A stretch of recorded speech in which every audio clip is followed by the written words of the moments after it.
Happy Monday! Most especially to those who are residing here in the Philippines and to those who are residing from different countries. Keep safe everyone! I am wishing you a wonderful life ahead. Pakinggan niyo po ang mensahe ng video kong ito. Kung minsan, napaisip po tayo ng ganito, di ba? Hanggang saan kaya ang hangganan ng mundo? Ano kaya ang nasa dulo nito? Kung pwede lang sumakay sa isang spaceship, di ba? And then, tuklasin po natin kung ano po talaga ang nasa dulo nito. Well, pakinggan niyo po ang mensahe ng kantang ito. Alam mo ba, ako po talaga ang gumawa ng lyrics. Pero hindi po akong kumakanta ha. Baka akala niyo ako kumakanta. Well, hindi po. Para po sa inyo ang mensahe ng video ko ito. Words to ponder for today. Life has no assurance indeed. Everything is temporary. Do you agree? On the other hand, as long as the sun is shining, as long as the birds are singing, let us always choose to move forward with a hopeful and motivated heart. Diba? Kung minsan, napakasarap pong mamasyal.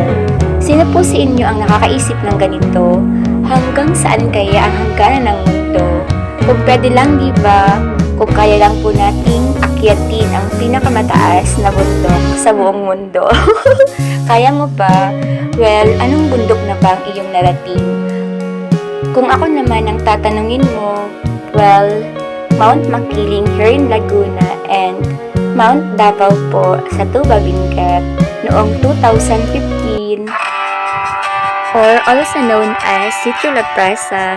Ito po ay nakilala ng gusto dahil sa isang iconic teleserye. Sino po ang nakakaalam ng Forevermore? Gusto kong libutin ng buong mundo, sakay ng isang eroplano. Gusto kong tuklasin ang hangganan nito, ngunit mistulang at hikain lamang ito.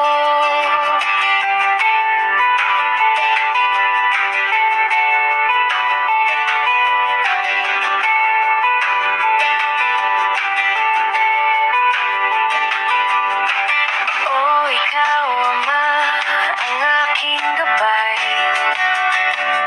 Hawakan mo palagi ang aking mga kamay.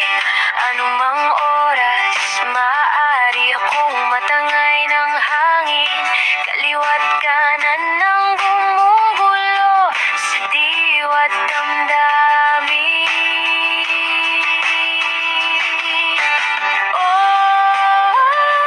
Tara nang sumakay, sabayan natin ang agos ng buhay. Huwag nating hayaang tangayin tayo sa labas ng kalawakan.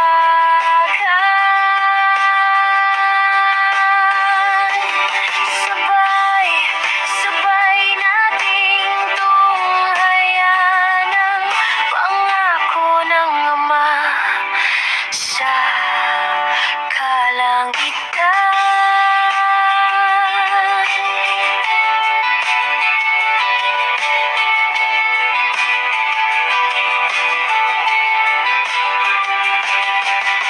Masarap pa rin mabuhay.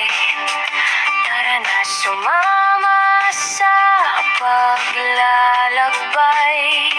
Tayo ay kanyang sasamahan, ngayon, bukas at hanggang